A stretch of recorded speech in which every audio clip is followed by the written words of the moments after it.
So, good morning ulit, LPCF. Good morning. Ayan. Ganda. Lahat nasa likod. Favorite ko talaga itong simbahan na to.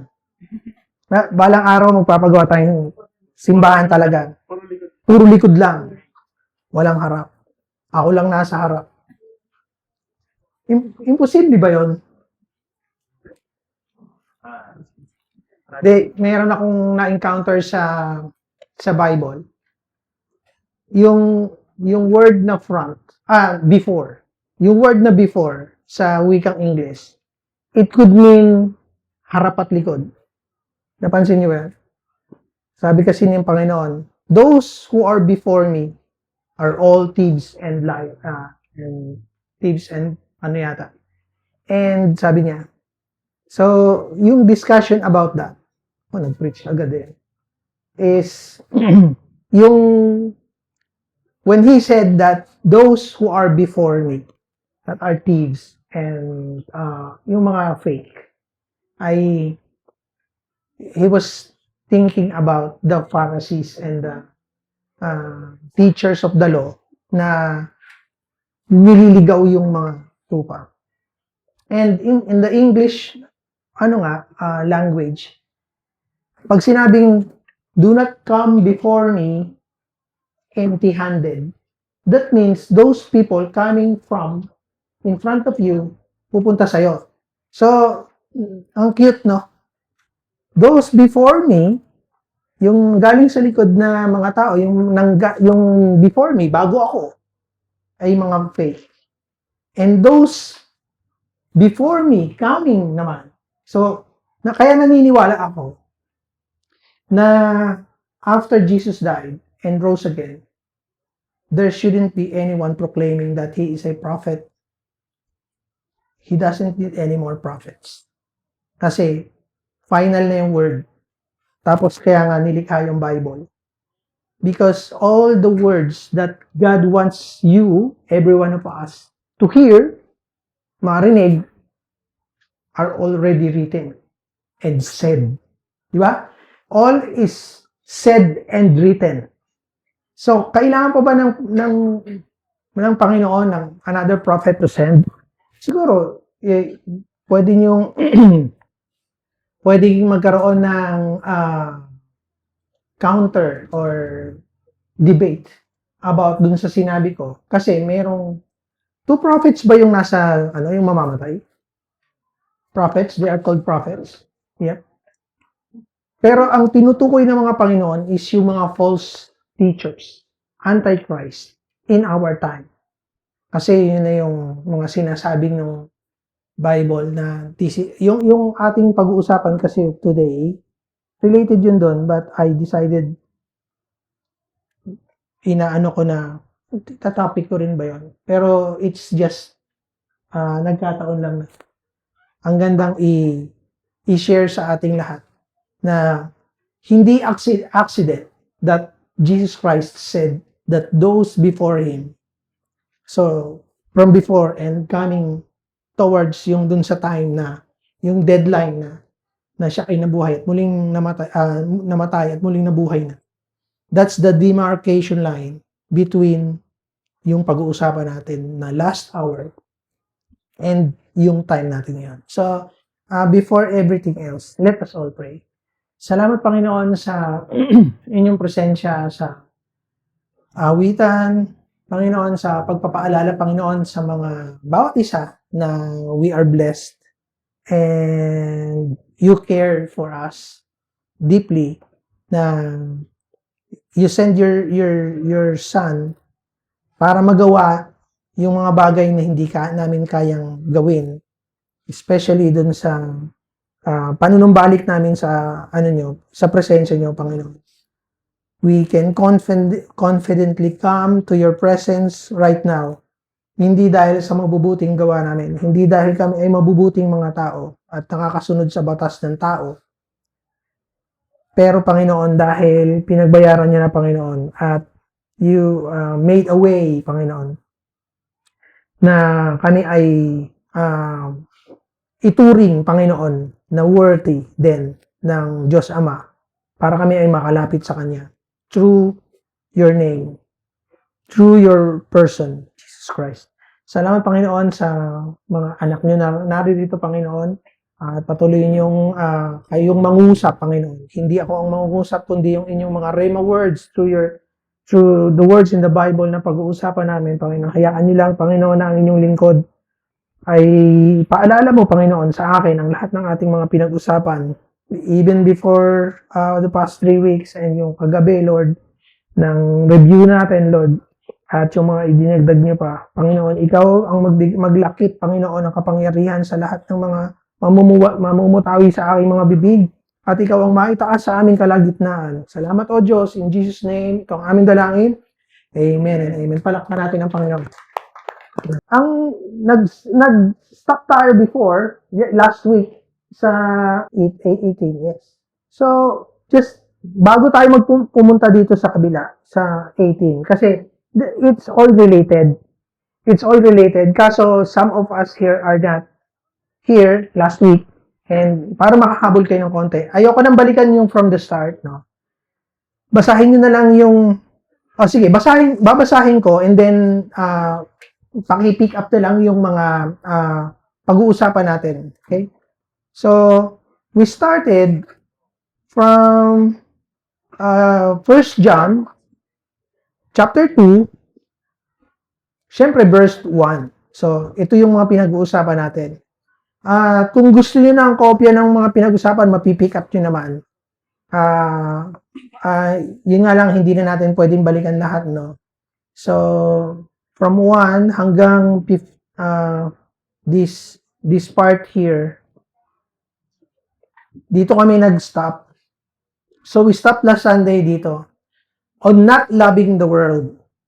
So, do not love the world or anything. Ito lang ang part na reviewin natin just for continuity. If anyone loves the world, love for the Father is not in them. Ang sabi si John 3:16, familiar kayo? Yung hiya naman ako kung hindi. Diba? Yung hiya naman ako. Uwian na tayo pag hindi nyo alam yung John 3:16. Walang kwenta, di ba? So, when God said, for God so loved the world, inconsistent ba dito sa sinasabi ng verse na to? If anyone loves the world, it's not, hindi yung, nagkakaroon tayo ng problema minsan in our own self-interpretation. Binibigyan natin ng interpretation, yung mga apologists, yung apologetics, di ba? Yun yung mga nag-i-interpret they are those people who are trying to explain yung stand ng God. That is why there is a debate between the Arminians and the Calvinists. Okay?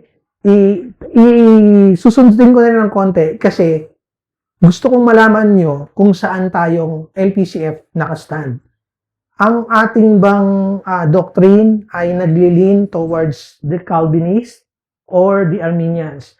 Yung Arminians, particularly yung basic na pagtatalo nilang dalawa, actually hindi sila nag-debate, no? Kasi magkaibang year sila nabuhay. Nauna si Calvin, tapos si Arminius, and then yung mga disciples nila. Okay? So, ang basic na pagtatalo nila is sa right, let's put the Calvinists on the right, they said that once saved, always saved. Ang stand naman ni Arminian, so madidetermine nyo na sa puso nyo kung saan tayo ngayon, ha? Hindi ko na tatanungin, Calvinist ka ba? O Arminian ka na? Okay, si Arminius ba? Sabi ni Arminius, we can lose our salvation. Ang sabi ng is sovereign ng God.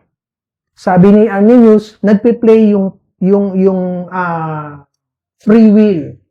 So, nagtatalo.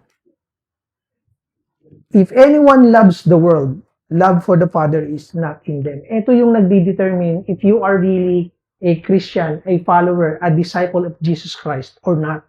So, patuloy natin mapag-aaralan today kung para ma-ensure, kasi nga ilang beses sinabi ni John dito, yung writer, na I do not write to you because you do not know the truth. I do not write to you because you don't know Him. In the other hand, kinusulat ko tong yung letter ko na to assure you that yung faith na hawak nyo, yung pananampalataya nyo is genuine, tunay. Ngayon, madidetermine natin sa ating mga sarili kung dinidescribe ka nitong pinag-uusapan natin o hindi. So, hindi ko alam kung ano laman ng mga puso nyo eh. Pero ang Panginoon alam. Pero alam mo din, di ba? Personally, alam natin kung ano yung stand natin, di ba? So, ang stand na, sasabihin ko na para, kasi medyo baka humaba na naman tayo. Ang nais kong stand natin, kasi ang sabi, who is Apollos? Sabi di ba? Who is Apollos? Who is Peter? Who is me? Sabi ni Paul. Para ako ang sundan nyo. Di ba? Ganun din ang nangyayari ngayon. Kaninong device yun sa palagay nyo? Ginagamit ni Satan yung mga apologists na nabuhay before us para magtalo-talo. It is the attempt ng tao, sangkatauhan, to explain the infinite God. Yung walang limit na Diyos. So imagine, di ba may dinrowing ako last time na may inaalaw lang ang Panginoon na pwede nating maintindihan. Itong green, halimbawa, yan yung inalaw ng Panginoon. Sa lahat, sa bilog na to, yung infinite knowledge is extending out. Hindi lang hanggang dyan yan. Ito yung infinity na symbol. Kaya ako nilagyan ng infinity kasi walang limit yung Diyos. Pero ang tao mayroong limit. Okay? Hanggang dito lang tayo. Hanggang dito lang tayo sa limit na binigay ng Diyos sa atin. So, ibig sabihin, yung isip natin hanggang dito lang, yung isip ng Diyos nandito sa walang hanggan, hanggang dito. So, hindi natin nakikita.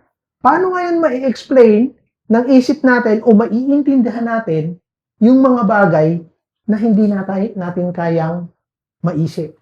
Hindi natin kayang ma-contemplate. Diba? Lately lang natin na-discover yung water process. Matutuyo pa ang water from liquid, naging gas, tapos magiging ulap, yung precipitation na tinatawag. Lately lang na-discover ng scientists, hindi nila in-invento to. Okay? Ibig sabihin, even from the beginning, nung kinreate ng Diyos to, itong process ng tubig ay nangyayari na. Na-discover lang natin. Yung DNA natin, na-discover lang natin. Yung mga gamot, na-discover natin. Yung frequency, bakit tayo may cellphone? Nagta-travel yung mga data papunta dito sa cellphone. Dati, words lang, yung sounds lang. Ngayon, video na. Dati, lang natin makikita, 007. Sa Pilipinas, kay X44. Di ba? Doon lang natin nakikita. Ngayon, totoo. Pati sa tawag dito, sa watch natin, kaya na natin makipag-communicate. We only discovered that. We didn't invent, we didn't did anything. So, hindi tayo nakakapag-create. Only the infinite God can do that. At ang kanyang ay nag-extend hanggang ang kanyang talino at ang kanyang kaalaman at ang kanyang katauhan ay nag-extend palabas. Kaya hindi natin maintindihan. So sa kanyang kabutihan na pagmamahal, anong ginawa ng Diyos? Hindi ko ibibigay lahat or else mapiplip ang tao. Hindi natin kaya. Hindi natin kayang maintindihan. So anong dapat pagkalagyan ng tao? Manatili tayo dito sa ating limit. Dito lang tayo sa ating limit. At magpakumbaba, sa English, humble ourselves na tanggapin na may tunay na Diyos, na totoo ang Diyos, na merong isang Diyos na hanggang walang hanggan ang kanyang kaalaman. Kaya nung sinabi niyang, for God so loved the world, Pero kinakailangan din may hustisya dahil lahat tayo ay nagkasala at nagkamali at ang kabayaran ng kasalanan ay kamatayan. Ayaw niya tayong mamatay. Dahil sa kanyang pag-ibig sa atin, ayaw niya tayong mamatay. So, ang ginawa niya, pinadala niya yung kanyang anak para pagbayaran yon for the world. So, na-discuss din natin yon last time na ang pagbabayad ng Panginoon ay for everyone, for the whole world. Ayun. Ang pagbabayad ng Panginoon sa kasalanan ay hindi lamang sa mga elect. Di ba? Sa mga elect, yung mga mananampalataya, hindi lang para sa mga elect, but for the whole world.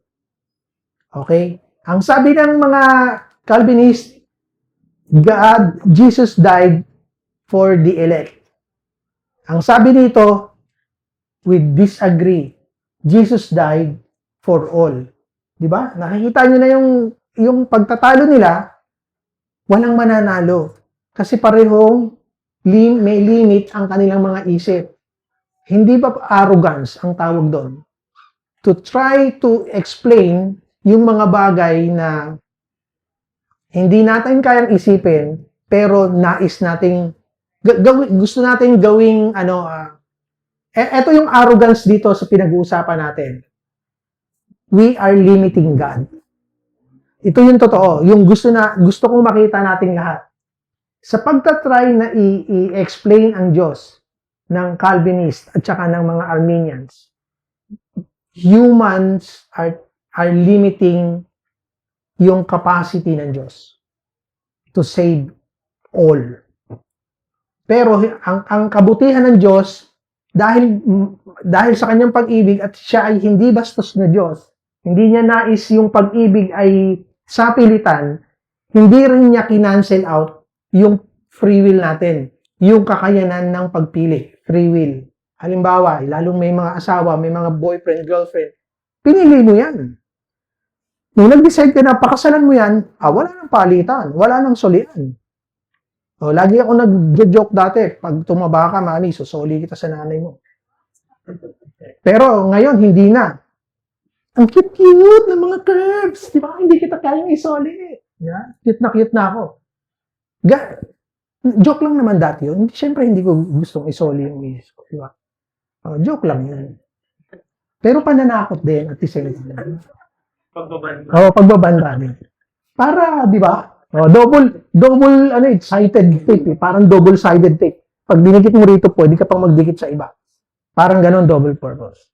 But, we are saying here that ang pag-ibig ng Diyos at ang kaligtasan is available sa lahat. Di ba parang mas tama si Arminian? Di ba parang hindi tayo agree? Kasi pag sinabi naman ng Calvinist na only the elect will be saved, and according to his foreknowledge, sabi niyong is alam ng Panginoon kung sino ang maliligtas at sino hindi. Pero according to the word na I chose you before the beginning of the world, di ba nagko-contradict na silang lahat? So may contradiction ba yung Bible? Walang contradiction yon. Sinabi lang niya na some secrets are for me, and dapat tayong lahat ng mga tao would be happy and humble enough to accept yung ating limit. So, it's a sin, isang kasalanan na sabihin na ilimit natin yung Diyos. Hindi. Ang sabi niya, yung elect lang ang maliligtas kasi ganyan-ganyan. Parehong masusupport ng Bible verses. Pero ang katotohanan niyan, hindi natin kayang abutin ang kaluwalhatian ng Diyos. Hindi natin kayang abutin. Maski hindi pa nagkasala si Eva at Adan, hindi natin kayang abutin. So, punta na tayo ngayon dito dun sa 18 natin. Reviewin nyo na lang yung mga absent last week. And I pray na yung Panginoon naman ang magbibigay ng dunong at kaalaman sa atin na maintindihan natin. So on loving the world, ito yung tinutukoy ng Panginoon dito, ni John as his writer. If anyone loves the world, tingin kayo doon, wag sa akin, love for the Father is not in them. Yung pag-ibig ng Diyos ay wala sa Kanya. Kung for everything in the world, ang lahat ng nasa mundong ito ay patungkol sa tatlong bagay. The lust of the flesh, sex, the lust of the eyes, money. O, nagtataka kayo, lust of the eyes, money. Kasi nga, pinaghahangaran natin, lahat ng pinaghahangaran natin cost money. It costs something. Pinakamagandang cellphone, di ba? iPhone 101. May price yan. Kesa iPhone 15 ka pa lang. Pero pag nag-17 ka, mas mahal. Pero gusto mo. Di ba? Saan pumasok yung gusto? Kasi nakita ko yung katabi ko eh. Konti lang naman ang diferensya ng 15, 16, 17. Ba't gusto mo na kagad ng 17? Kung hindi mo naman afford. Pag afford mo, walang problema. Pag hindi ka, ito ang can afford. Hindi ka mangungutang, kaya mong bilhin. That's the definition of you can afford. Pero kung hindi mo pa sinisweldo, ginagastos mo na, mali yun. Huwag kang yayakap dun sa hindi mo kayang yapusin. Ang sweldo mo, 20 mil, bumibili ka ng 120,000 na item. O, nakakatawa yun. Ngumingiti tayo. Ba tayo ngumingiti? Kasi ako yun. Di ba? Maski anong bagay. Sample ko lang yan kasi mahal yung iPhone. Pero wag pangarapin mo para mabili mo, mag-aral kang mabuti. Dahil estudyante ka pa. Para mas madali kang matanggap pag magtatrabaho ka na. Ngayong nagtatrabaho ka na, pagbutihin mo para ma-promote ka. Pag na-promote ka, kasama doon ang promotion ng salary. O. Habang ang sweldo mo from 20,000 naging 40,000, mag-Xiaomi ka muna. Huwag kang munang mag-iPhone agad. Yung kaya ng mo, huwag mong ubusin yung 40,000. Hanggang 12 ka lang muna. Kailangan kasi, mamamasahe ka, kakain ka, magbibigay ka sa nanay at tatay mo. Magbabayad ng kuryente. Huwag kotse agad bilhin mo. Ay, may 40,000 na ako, may pang-down na ako. Yung iba, walang down. Tapos, ang monthly, 16 o 24,000 lang. Wow, nilalang mo lang. 40,000 lang ang sweldo mo. Ilan na lang sukli, may tax pa, may pag-ibig, may SSS. Ang daming kaltas. Tumitikin ka sa gross, gusto mo na kagad bumili ng kotse. Bakit? Last of the eyes. Yung kapitbahay ko may kotse. Tsaka yung karibal ko dun kay Love. Yung karibal ko kay Crush, may kotse. Kailangan meron din ako. Di ba? Para mas pogi ako. Wag ganon, mga boys. Pride of life, power. Kailangan magpaganda ako. Kailangan ako ang maging boss. Kailangan ako ang maging supervisor. Kung yan ang gusto natin sa buhay natin, that is the world. And the love of God is not in you. Yan yung tinutukoy dito. So, ang sabi dito, the world and its desires pass away, but whoever does the will of God lives forever. So, ang pinag-uusapan natin dito ay salvation. Ang pinag-uusapan natin dito is heaven. Yung pagbalik sa lugar kung saan nandoon ang Father God. Diba? So, pinag-uusapan natin yan. So, 18. Warning against denying the Son. Sabi, dear children, this is the last hour. This is the last. Pag sinabing Advent, narinig nyo na yung word na Advent? It is yung coming, yung pagdating. Dati, yung Advent na sineselebrate natin is yung Advent ng pagdating ng Messiah, ni Jesus Christ. So, merong celebration na parang mga November 30 pa lang, pinaghahandaan na, it's just a celebration ng pagsilang ng baby Jesus. Pero naganap na, di ba? 2,000 plus years ago, pinanganak na ang Panginoon. Nabuhay na siya. Namatay na at nabuhay na muli. Umakyat sa langit, ang pangako niya, I will be back. Di ba? Babalik ang Panginoon. Ito na yung last Advent. Ito na yung last hour. Ito na yung pinag-uusapan. Ang tanong ko sa inyo, tayo ba ay nabubuhay na sa last hour?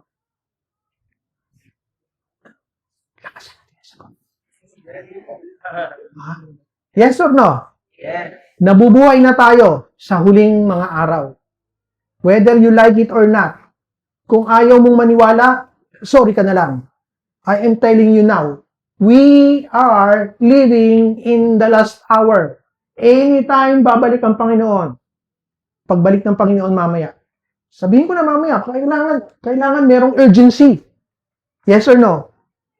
We should be living with an urgency na magkaroon ng relasyon sa Panginoon. Even John is not saying na kinakailangan gumawa na tayo ng mabuti para makasama sa rapture of the saints. Sino dito ang halos lahat tayo naka-attend ng seminar sa di ba? Sa camp? O yung wala, si kuya, tanungin mo yung katabi mo. Kasi umattend dyan. Unless ikaw ang kausap, habang nagdadaldal ako, tingnan niya maintindihan. Pero, I am telling you, we are living in the last hour. Bakit ini-inspire ng Panginoon ang halos lahat ng narinig ko, nababasa ko, napapanood ko sa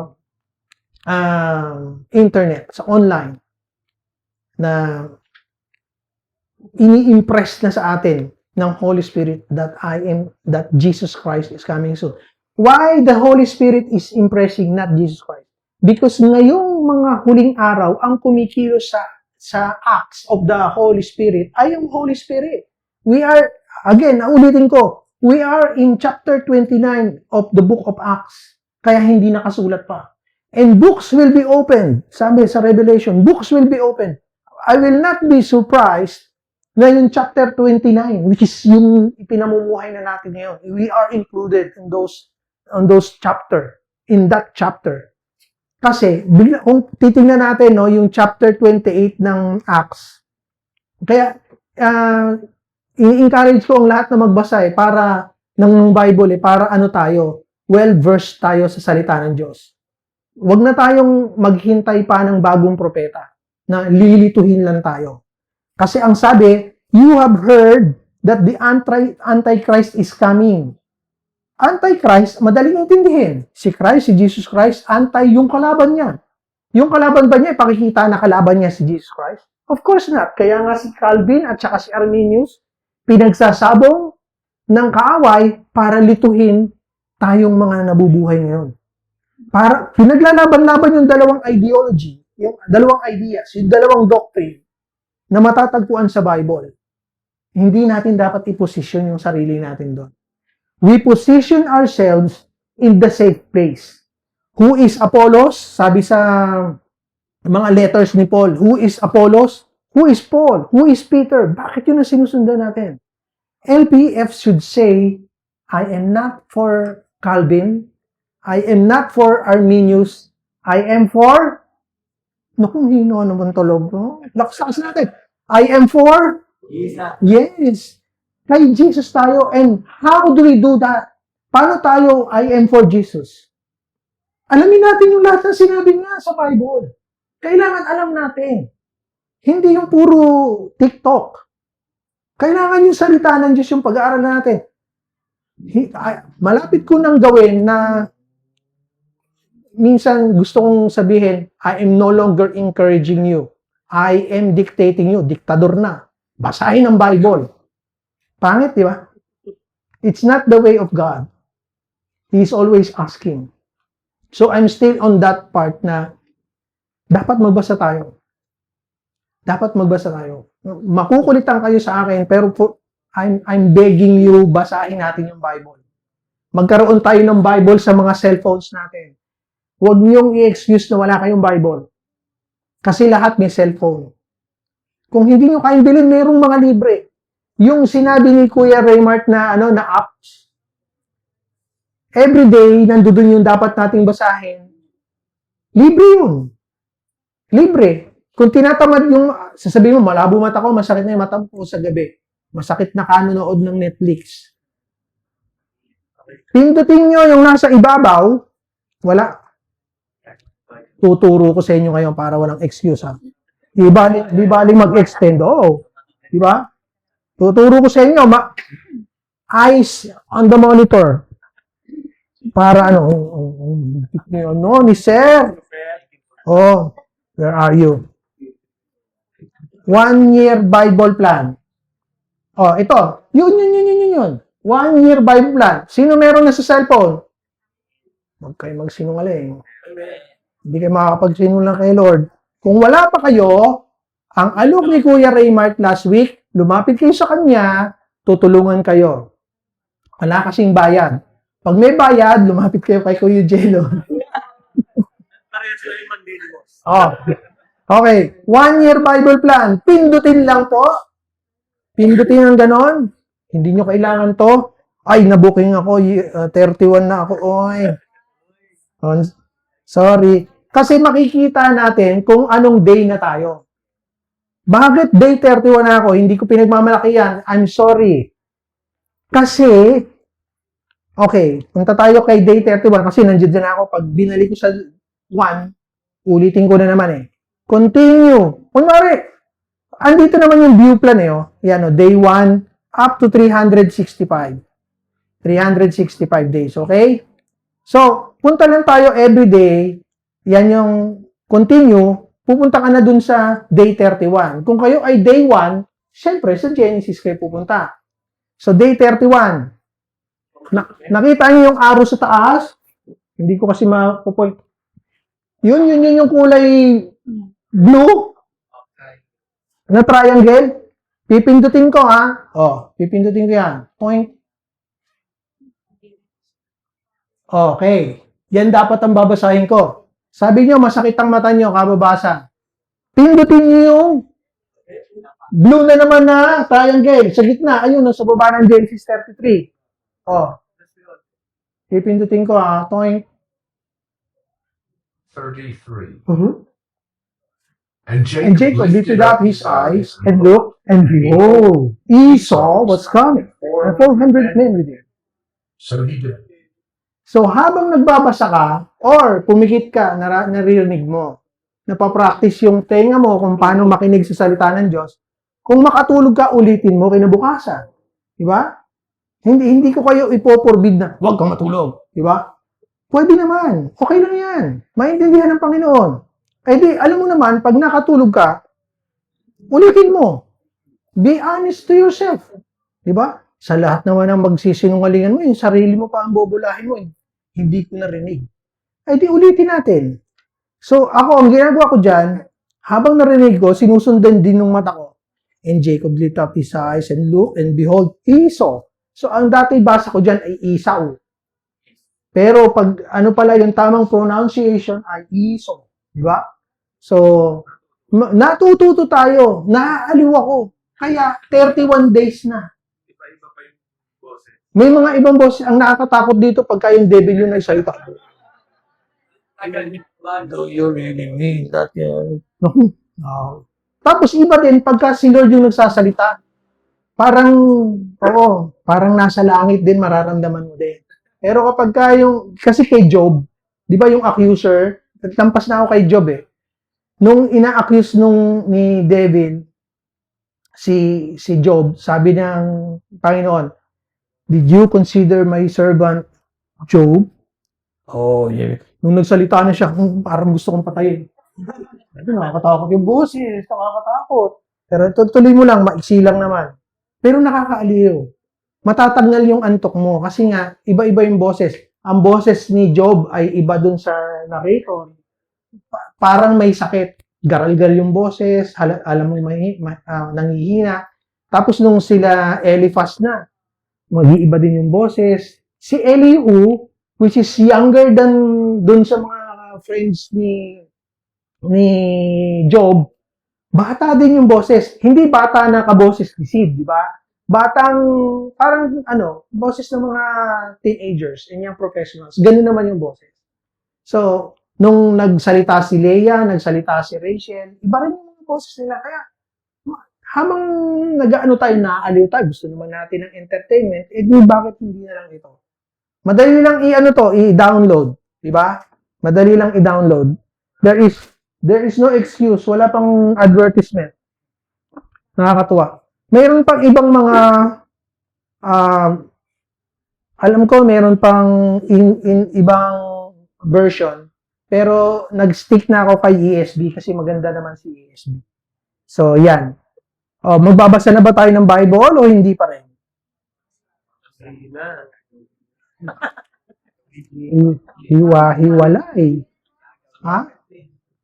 Bakit, Liz? Sama natin. Ito na, tignan mo, kalahating oras na lang ako. Tapos, nandito pa rin tayo sa verse 18. Oh. Ito na ngayon, ano? Ang sabi, even now, many antichrist. Tingnan nyo, pansinin nyo, mayroong S. Yung antichrist, hindi lang iisa. Marami sila. Okay? So, wag nating hintayin si 666. Wag nyo siyang pansinin. Ang mata natin dapat na kay yung Jesus Christ. I am for Christ nga. I am for Jesus eh. Diba? I am not for Apollos. I am not for Rodel. I am not for Raymart. I'm not for anyone here in the LPCF. I am for Jesus. Kung may mga binabasa natin, hayaan mo silang magtalo-talo dahil alam natin ang stand natin, magsusuniksik lang ako sa lilim at sa pakpak ng aking Panginoon. Hayaan mo silang magaling na sila. Sila na ang magaling. Ako, mahina ako. Kaya ang gagawin ko, para hindi ako maagaw ng kaaway, para hindi ako malinlang ng kaaway, babasahin ko yung kanyang salita. Sa kanya ako maniniwala. Pag hindi mo alam yung binabasa mo, pagdating sa Sunday, ilista mo. Itanong mo kay Tatay Ed. Huwag sa akin. Busy ako. Tatay Ed, nakakulang dun. Kulitin mo. Pagkakainan, Tatay Ed, may tanong ako sa'yo. Kulitin mo lang. Ganun tayo dapat. Tingin tayo sa elders natin na napagdaanan na. Diba? Kasalubong natin sila eh. Napagdaanan na namin yan. Ako'y papunta ka pala. Ako'y pabalik na. Saan po kayo? Ba't ko kayo bumabalik? Dapat puro forward tayo ah. Diba? Parang maling kasabihan, ano? Saan po kayo? Ba't mo kayo babalik? Diretso tayo sabi. Move forward. Diba? Moving forward. Okay. The Antichrist is not a single person. Huwag tayong mag-focus kay 666. Marami sila. Ang masaklap niyan, this is how we know that we are in the last hour. They went from us. They went from us. Galing sa loob ng church. So, magaling din sila sa Bible. Mayroong nagsabi, ayokong siyang gayahin, na ang idea daw ng Calvinist is from the devil. At ganun din daw yung kay Arminius. Which is from every camp, sabi. Galing sa devil yung pinagsasabi mo. Sabi daw niya sa kabila, ikaw ang galing sa diablo. Oh, di ba? Nakita niyo yung ginagawa ng diablo? Pinaglalaban-laban yung magkapatid. Pinaglalaban-laban yung magkapatid. Anong unang kasalanan ng sangkatauhan? Isa sa mga naunang kasalanan, murder.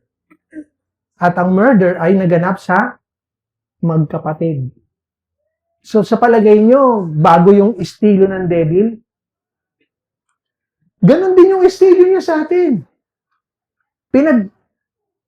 Pinagtatalo-talo yung magkapatid. Kaya minsan, isipin mo na lang, baka sinusulsulan ka to hate yung katabi mo. Hate ko to eh, yung katabi to eh. Sa lahat naman ng katabi ko, ito na naman. Wow. Tayo magkakapatid, hindi tayo dapat magtalo-talo. At dilat dapat yung mata natin sa mga pagkakataon na ito yung device ng kaaway. Ito yung isa sa mga device niya. Paglaban-labanin yung magkakapatid. They went out from us, but they did not really belong to us. So ito yung ginagamit minsan ng mga Calvinists. Hindi naman talaga sila mananampalataya. Hindi naman daw sila mananampalataya. But they have tasted the goodness of God. Sabi sa isang parte ng Bible. Sabi na ng mga Calvinists. Ay, ng Arminians. But they did not really belong to us.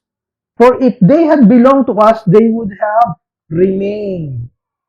Kaya ako sinulatan yan kasi kinakailangan nating manatili. Manatili. Sabi, no one can snatch you from my hand. Third person yung mang-i-snatch, God yung may hawak ng kamay. First person, ikaw na mananampalataya. Sabi, remain in me and I will remain in you and the love of God remains in you. magbubunga tayo. Sabi si John 15. Sa chapter ng John 15, nandoon yung vine and the branches. Mamaya maano natin yan. But their going showed, yung paglabas nila showed that none of them belong to us. Even from the start, merong mga maling, yung intentions are really there, na yung iba, may mga pastors talaga, na naghahanap buhay lang. Naghahanap buhay. May mga lahat ng pastors nagkakamali. Isa na doon si Billy Graham before. And what he did, nagrepent siya live. So may simbahan din dito, big church din sa Philippines. Nagkamali ang pastor nila o yung anak ng pastor nila, pati yung tatay, kinakampihan yung anak. Do you really think and believe na hindi nila ginawa yung pagkorap sa bulsa ng ng bayan? Obvious. Hindi ako nagje-judge, pero ang dali namang makita. Ano yung dapat gawin ng isang mananampalataya na nagkamali? Ano yung dapat na ginagawa ng isang mananampalataya kapag nagkakasala tayo? Tayong lahat. Dapat nagre-repent kaagad tayo. Dapat yung udyok ng banal na spirito na ihingi mo na ng tawad yan, Rodel. Mali yung ginagawa mo. Yung manluhod ka na kaagad sa Diyos. Wag mong ipaglaban na yan. Di ba? Ganun tayo kapag nagkakamali tayo. Ano yung sabi ng magtatay na to? Pasalamat ka. Si brother such and such, born again na. Ibig sabihin, nagtitreten pa siya. Magkita na lang tayo sa korte. Ang lawyers ko na lang ang mag-uusap. Magkita na lang tayo. Doon natin sasagutin. Hindi yun ang turo ng Panginoon. Di ba? Nakikita na kagad natin na tumatakbo sila ayon sa takbo ng mundong ito. Dapat bukas yung ating mata. Anong dapat nating tayong mga nakakakita, anong dapat nating gawin? I-condemn natin? We should pray for them. Ipag-pray natin na yung mga kapatid natin na mananampalataya, na under sa kanila, ay mabuksan yung mata at himukin yung leader nila na manikluhod ka pabalik sa Panginoon. Huwag mong ipaglaban yung mali. Alam na alam mo yung mali. Yung pastor nyo, may girlfriend, kapitbahay nyo lang, taga Bulacan din, parehas na, ako may girlfriend, taga Pasig. Hindi nyo mababalitaan. May ibinabahay na ako dyan sa Riverfront. Hindi na ako galing sa San Miguel. Diyan na ako nanggagaling sa Riverfront. Pag pupunta dito, hindi nyo mapapansin yun. Bulag na bulag kayo sa kapugian ko. Diba? Bakit ganun yung mga kapatid natin? That is not the attitude of saying na they are for Jesus. Ang itinataas nila sa pedestal nila, yung leaders nila, yung pastor nila, yung nilalagay nila sa pedestal. Maling-mali yun. Pag nakita nyo nagkamali yung pastor nyo, i-rebuke nyo agad. Dalhin nyo sa isang kanto. Di ba? Pre, parang mali na yata yung mga pinagsasabi mo. Mali yung stand natin. Mali yung nahuli ka sa isang kasalan. Parang hindi yata tama na ikaw yung nangunguna sa inuman doon. Tsaka galing mo pa magsindi, naka-vape ka pa eh. Di ba? Oh. I-rebuke mo. Di ba? I-rebuke mo na. So, ang sabi ng Panginoon, ayon kay John, you should remain. So, meron tayong effort. Mga Kristiyano, merong effort. Hindi tayo pwedeng sabihin na grace is sufficient enough na wala ka nang dapat gawin. Wala kang kayang gawin. Pero marami kang dapat gawin. Wala kang kayang gawin to solve your problem of sin. Kaya, strength, kakayanan. Hindi natin kaya. Pero marami tayong dapat. Sa English, you are supposed to do this. And the Holy Spirit is enabling us. So, bumalik tayo, ikot tayo sa strength. Di ba? Sa kakayanan. Nakakayanan mo kasi ini-strengthen ka ng banal na spirito. Paano ka ngayon didiktahan ng banal na spirito kung hindi mo alam yung Word of God? Ano yung papaalala sa'yo? Ang sabi, I will send the Spirit. The Father will send the Spirit when I leave. Sabi ng Panginoong Jesus. To what? to remind you of everything I said, sabi ni Jesus Christ. At lahat ay nasa Bible, yung lahat ng sinabi ng Panginoong Jesus. Alam niyo, parang sirang plaka ako. It's okay. Uulit-ulitin ko yan hanggang dumapo sa puso natin na, oo nga. Ang gawain ng banal na spirito ay ipaalala sa atin yung lahat ng ginawa at sinabi ng Panginoong Jesus. Di ba? O isip po lang may sabi, pero sinabi ni Jesus kay Paul, ni-reveal. So merong revelation. So ang author ng ating Bible, ultimately, ay ang Diyos natin. Hindi yung merong 40 authors, 66 books. Sila yung author. Hindi. Ballpen lang yung mga yun. Ang idea nun ay ang Panginoong Jesus, ang Panginoong Diyos. Ito pa. But you have an anointing from the Holy One, and all of you know the truth. I do not write to you because, ito na yung reason ba't sumusulat ang Panginoon. I do not write to you because you do not know the truth. Double negative, I do not write because you do not know. Ang ibig sabihin, I write to you because you know. Okay? Minsan nakakalito yung double negative. Pero ang ibig sabihin lang nun, simple lang, I write to you kasi alam nyo yung katotohanan. Alam nyo yun. And because no lie comes from the truth, walang kasinungalingan. So dapat nating sundin. Who is the liar? It is whoever denies that Jesus is Christ. Paano natin madidetermine ngayon kung sino ang Antichrist?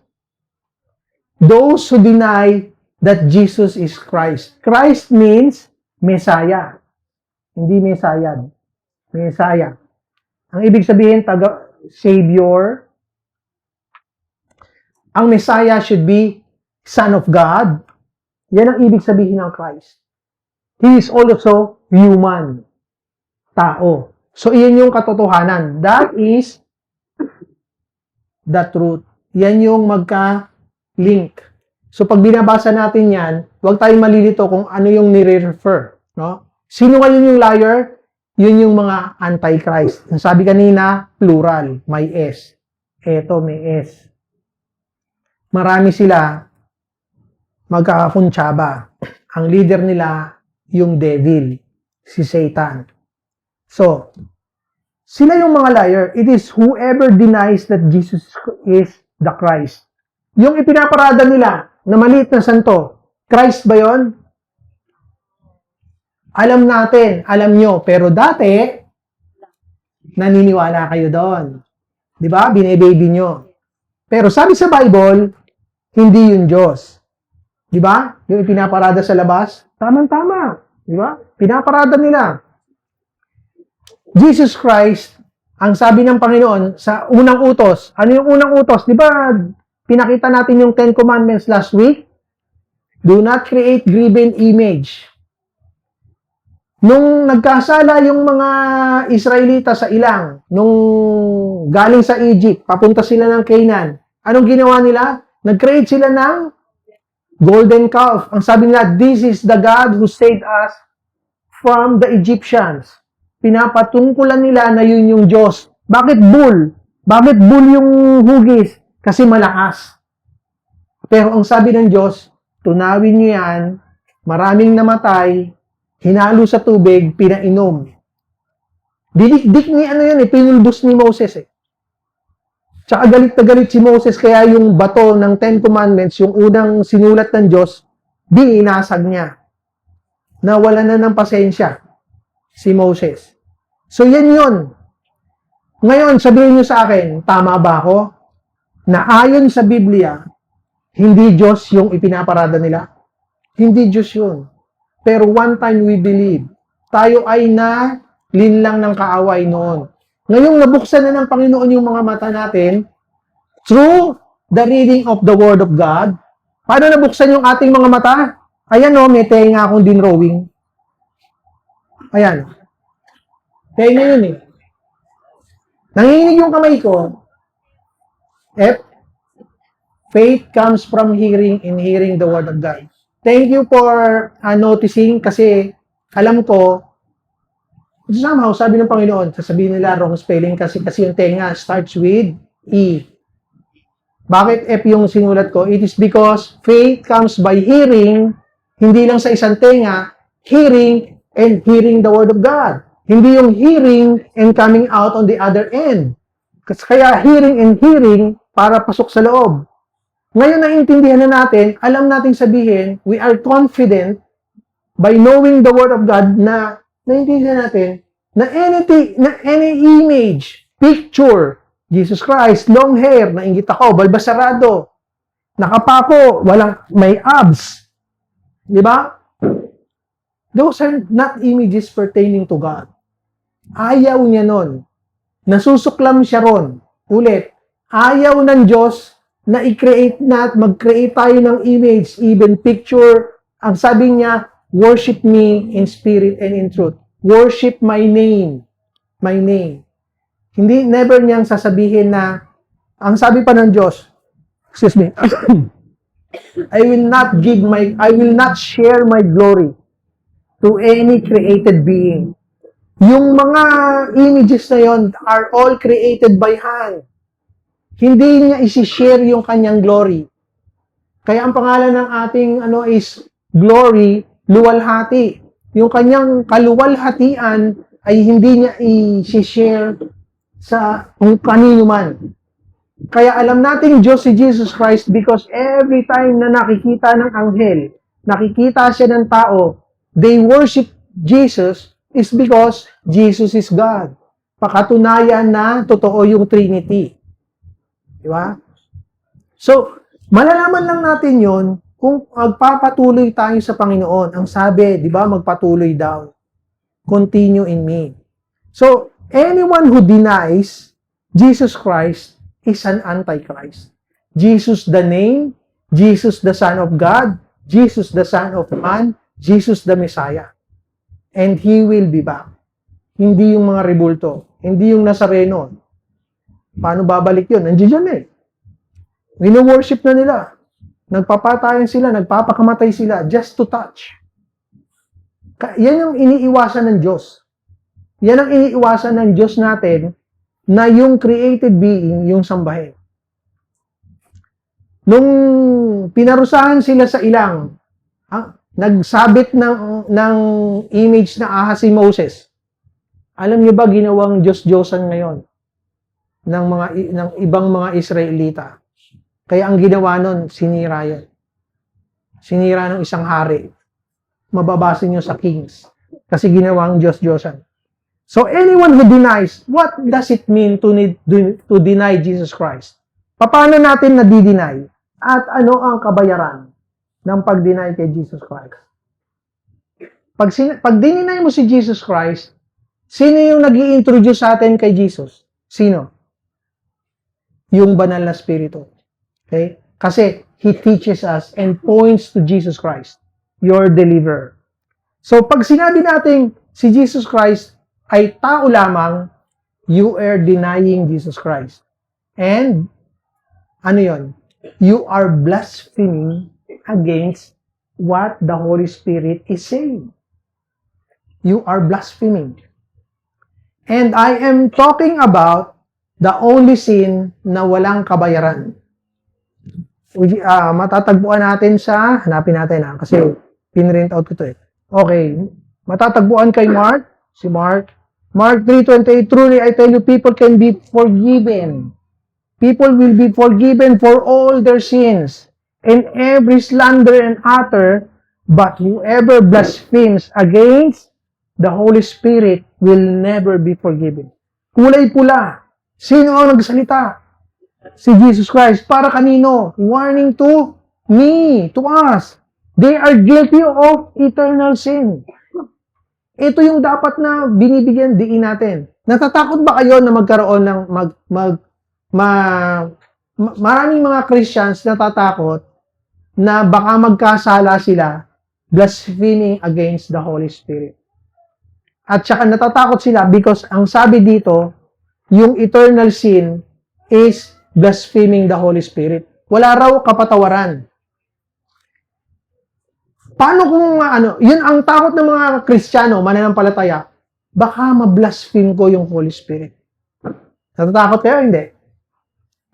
Sa puso nyo. Huwag na kayong umano. Alam ko naman, umuungol kayo pagka yes eh. Hindi kayo nag-yes. Mga ganun lang kayo. Lahat tayo natatakot one time because of ignorance. Because we are ignorant in the Word of God, yung mga Kristiyano natatakot, baka ma-blaspheme ko yung Holy Spirit. If you have the love of God, babalik ako dun sa sinabi ni John, the love of the Father is in you. Ibig sabihin, it is in Him. Kung ikaw ay na kay Kristo, ikaw ay nasa Ama.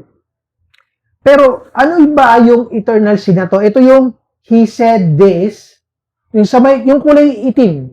He said this because they are saying yung mga antichrist, yung mga kalaban ni Jesus Christ, He is saying He has an impure spirit. He has an impure spirit. Ito yung blasphemy of the Holy Spirit. Ito lang yung pwedeng i-consider na blaspheming the Holy Spirit. If you say that the Holy Spirit is the devil. Kaya mo bang sabihin sa Panginoon mo yon? Hindi, di ba? That means, hindi capable ang mananampalataya ni Kristo na i-blaspheme o maging salaula sa Panginoong Jesus. Or sabihin na ang espiritu na kay Jesus ay evil spirit. Hindi natin kayang sabihin. Only those who believe in Jesus Christ can say, Jesus is Lord. Kapag hindi ka sa Ama, hindi mo kayang sabihin yon mula sa puso. Ngayon, tatanungin ko kayo, kaya nyo bang sabihin that Jesus is Lord? O sabihin nga natin, Jesus is Lord over me. Kaya mong sabihin, di ba? Jesus is Lord over my family. Sabihin niyo. Jesus is Lord over my family. Jesus is Lord over this church. Jesus is Lord over the Philippines. And Jesus is Lord over the whole world. And He will coming back soon. Diba? So, natatakot pa ba tayo after the i-explain ko sa ating lahat, sa ating kalagitnaan? Those who can blaspheme the Holy Spirit are those who say that Jesus is not Lord. Kapag hindi naniniwala, halimbawa may mga relihiyon na nagsasabi na hindi raw tunay na namatay si Jesus Christ. Merong relihiyon o walang relihiyon na gano'n? Meron. Ang sabi ng mga Muslim, hindi nabuhay. Hindi Diyos si Jesus Christ. Merong relihiyon na nagsasabi, yung mga Mormons, ang sabi nila, Jesus is the brother of Lucifer. Yun yung pinaniniwalaan nila. Is that blasphemy or not? Malinaw, di ba? Now, uulitin ko. Can you say from your heart that Jesus is the brother of Lucifer? Di ba hindi? Hindi mo kayang paniwalaan yun kasi taliwas sa sinasabi ng banal na spirito. No, it's not. Di ba? Naniniwala ka ba na tao lang si Jesus Christ? Di ba masikip sa dibdib mo? Di mo kayang usalin? Tao lang si Jesus Christ. Nakakakilala. Di ba? Ayaw mamutawi sa labi mo. Alam mo, Jesus is the Son of God. He is God. He is from the beginning. He is the Word of God. He is the light of the world. Kaya naliliwanagan yung ating mga isip sa salita ng Diyos is only because of Jesus Christ. Yun yung kayang mamutawi sa ating mga labi. Sa ating mga awitan, worship natin si Jesus Christ. Ang sabi sa Bible, only God deserves worship. Then why sa Revelation, angels worship Him, and merong angel na i-worship sana ni John, the same writer, sabi sa kanya nung angel, do not worship me. I am a fellow servant. Pares lang tayong servant. We do not worship the angels. Meron bang mga religions na nagwo-worship ng angels? Marami.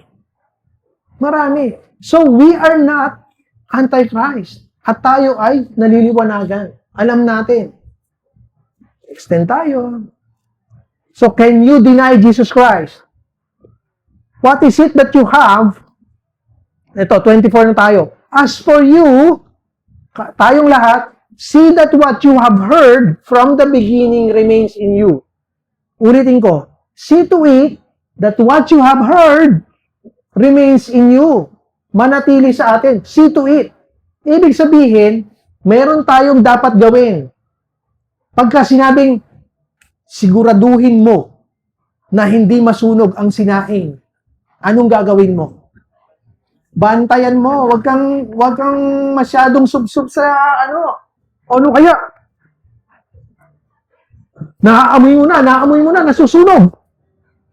Hindi mo papansinin. May kakainin kaya kayo sa tanghalian? Now, balik tayo. See to it na wag masunog yung sinaing. See to it that what you have heard remains in you. Kaya ako nag-drawing ng tenga because faith, yung pinag-uusapan natin, yung ating salvation is equivalent to our faith. Ang faith natin is, ang faith equals salvation equals pagpasok sa langit. Kung ayan ay hawak-hawak mo through the hearing and hearing the word of God, anong sabi? See to it that you don't lose that. Yan din ang ibig sabihin yan. From the beginning, ibig sabihin, when you gave up yourself sa Lordship ni Jesus Christ, you are already saved. Tama yung sinasabi ng mga Calvinist. I do not disagree with them because that is right. You are justified by the moment you said, Lord, ikaw na ang aking Diyos. Ikaw na ang Lord ng buhay ko. And tatalikuran ko na ang aking kasalanan. Ikaw na ang driver ng buhay ko. Pero along the way, inaagaw mo yung manibela. Ano kaya yung cambio? Lord, huwag kang magkwarta, segunda lang muna. Masyadong mabilis. Bakit? Nanonood pa ako ng Netflix. Marami tayong kaagaw sa Panginoon dito sa mundong ito. Diba? Pero ang online things, ang pinakamalaking kaagaw natin sa Panginoon. So, what do you think will do that to us? Eh, di ilalayo ka sa Diyos. Kaya ang sabi dito, see to it that what you have heard remains in you. Pag sumikapan natin, magsumikap tayo, maski makulit yung pastor niyo, sundin nyo lang na magbasa tayo ng Bible. Eh, meron nagsabi, hindi ko po naiintindihan eh. Ilista mo nga yung tanong. Andiyan dyan si Tatay Ed, hindi uma-absent yan. Di ba? May mapagtatanungan tayo. Pag tulong-tulungan natin, let us grow in the Lord together. Walang Christian na Lone Ranger. Kaya ko yung mag-isa. Hindi, babagsak ka dun. Sama-sama tayo.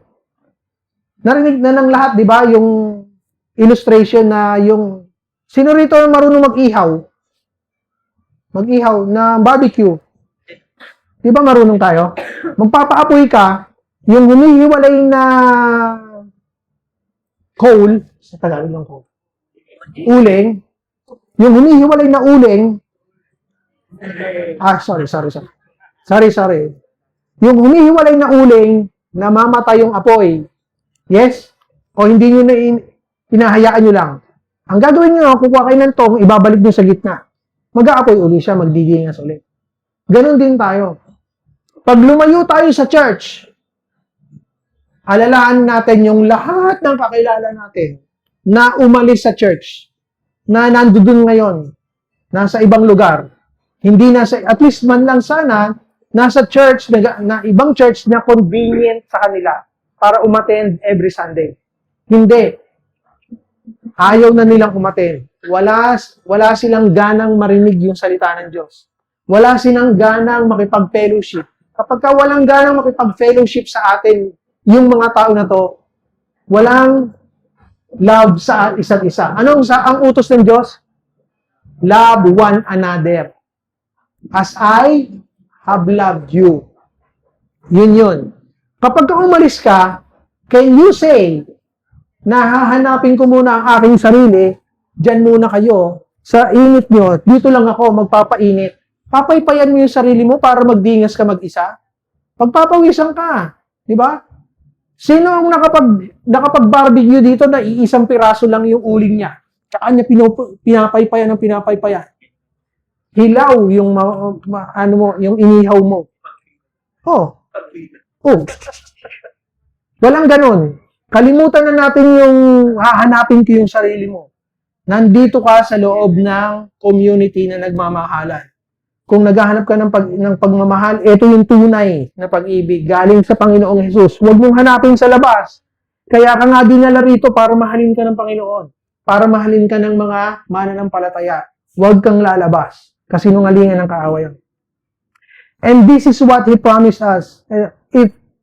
Sabi, if it does remain, if it does, ibig sabihin, nagsumikap ka na panatilihin sa iyo yung pananampalataya mo. We are not saying that na kasi sabi sa Bible, work out your salvation. Ito yung sanctification na to. You cannot be sanctified kung hindi ka nakikipag-cooperate sa Holy Spirit. Okay, you are justified. Pero you will not be sanctified kung hindi ka magpapatuloy sa Panginoon. So ito, if it does, you also will remain in the Son. Kung yung narinig mong salita, which is the Word, siyempre, ang maririnig mong salita, di ba? Hello? Meron ka bang narinig na hindi salita? Di ba salita yung maririnig? Sound, di ba? Sound. Kasi pag sinulat ko lang, naririnig niyo ba yan? Ay, piloso po talaga yung yung pastor nyo, di ba? Ay, hindi nyo naririnig. Ay, mga bingi kayo, di ba? Parang gano'n. Hindi. The Word of God, ang naririnig natin. If that remains in you, ang sabi, the Son, who is Jesus Christ, kaya malaki na S kasi Son of God, and in the Father, will remain in you. Mananatili rin siya. So, pagka if, conditional. Natatandaan nyo, if, ang word na if ay conditional. Pagka conditional, may kondisyon. Kung susunod ka, may pagpapala. Pag matigas ang ulo, may pagpapalo. Kailangan it should rhyme. Pagpapala, pagpapalo. Mamili ka. Gusto mo pagpapala o pagpapalo? Ang dali lang naman ang choice, di ba? So, merong if, may condition. That's a conditional. And this is what He promised us. Kita nyo, no? He, pero Son, Father, at ang pinag-uusapan natin na anointing is the Holy Spirit. Laging tatlo sila, di ba? Makikita natin. And what does He, singular, promised, God? Eternal life. We are not talking anything else but our salvation. Hindi yun yung, can you lose your salvation? Ang sabi ko kay Excel minsan, ito yung stand ko para sa ating lahat. Para hindi tayo maging Arminian at hindi tayo maging Calvinist. If I trust in my work, ito na, si Arminius nagsasalita. If I trust in myself, I can lose my salvation. Gets nating lahat? If I trust what I do, I can lose my salvation. If I trust in my strength that I can overcome, I cannot overcome. I will lose my salvation. But if I trust in the work of God, is it possible for anyone na malus ko yung salvation ko? Sabi ng Diyos, if you trust in me fully, parehong totoo, di ba? Parehong totoo. So, anong gagawin natin? Mamili tayo. Trust fully in God. And then work out kung ano yung sinabi niyan dapat nating gawin. Hindi pwedeng wala tayong gagawin, sitting pretty. Di ba? Yung pretty lang. Hindi pwede yun. Meron tayong dapat gawin. Kapag tayo ay nasusubok, tandaan natin yung mga napag-aralan natin. Pero, ini-enable tayo, ini-strengthen tayo ng Panginoon through, sino yung pinadala? Holy Spirit. Kaya tayo merong strength to do what He wants is because He is enabling us, empowering us through the Holy Spirit who is God. So, doon tayo magtitiwala, susunod naman tayo. Yun ang katayuan natin, sangkatauhan dapat. Walang neither. Walang sila lang ang tama, sila lang ang tama. Parehong tama, pareho nating dapat gawin.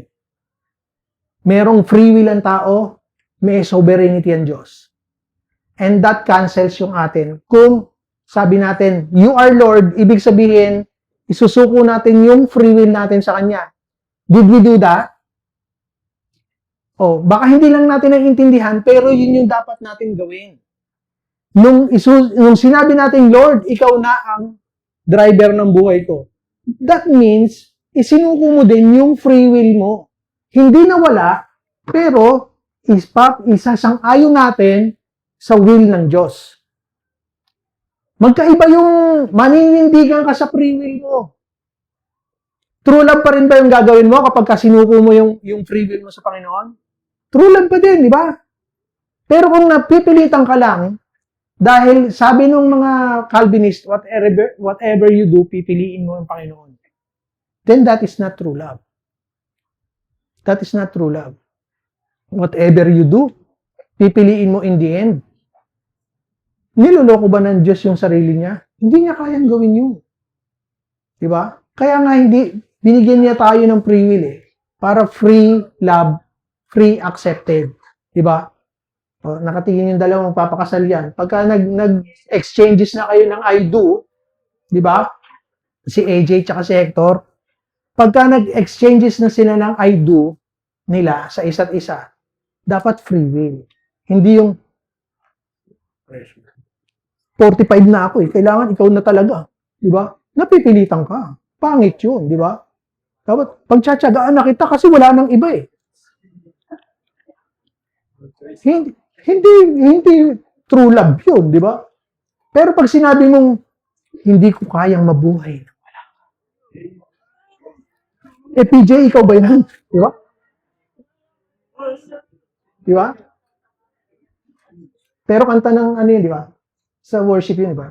Hindi ko kayang mabuhay. O, tama? In-apply ko lang sa love story. Di ba? Pero, ang katotohanan niyan, yun ang sasabihin mo. Ang sasabihin nyo ganito, be my partner in Christ. Hindi ko kayang mabuhay nang wala ka kay Kristo. Kailangan kasama ang Panginoon. Pagka couple lang kayo, you will fail. Kasi, ano kayo? Arminian kayo. Sama nyo ang Panginoon.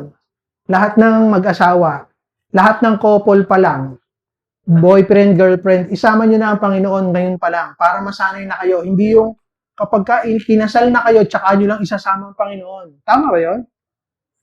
Kapag meron kang girlfriend o boyfriend, ngayon pa lang, pangunahan na kayo ng Panginoong Hesus. Kasi dapat magbo-boyfriend ka, mag-girlfriend ka, up to the end na yon. Hindi yung sinusubo ka lang na, ano ko lang, kasi kukunin ko yung lahat para may choices ako. Aba, 4 ang girlfriend mo para may choices ka? Lahat ng crush mo, binoyfriend mo? Tama ba naman yon? Saan si Panginoong Hesus doon, di ba? Maling prinsipyo yun. Dapat 1:1 lang. Tapos pagka yung girlfriend mo may crush na iba, galit na galit ka, nanggagalaiti ka. Di ba? Hindi pwede yun. Dapat 1:1. Kaya ang gusto ng Panginoon, isa lang yung asawa natin, isa lang yung boyfriend natin kasi magkakaroon ng problem. 1 minute na lang ako. I'm writing things, 26. Bakit ko sinulat yung raising your awareness? Kasi sinabi niya, I write to you.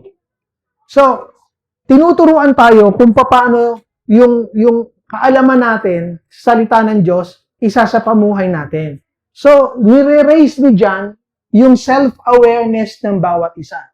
Na kung ikaw ay na kay Kristo na, ito yung mga mangyayari.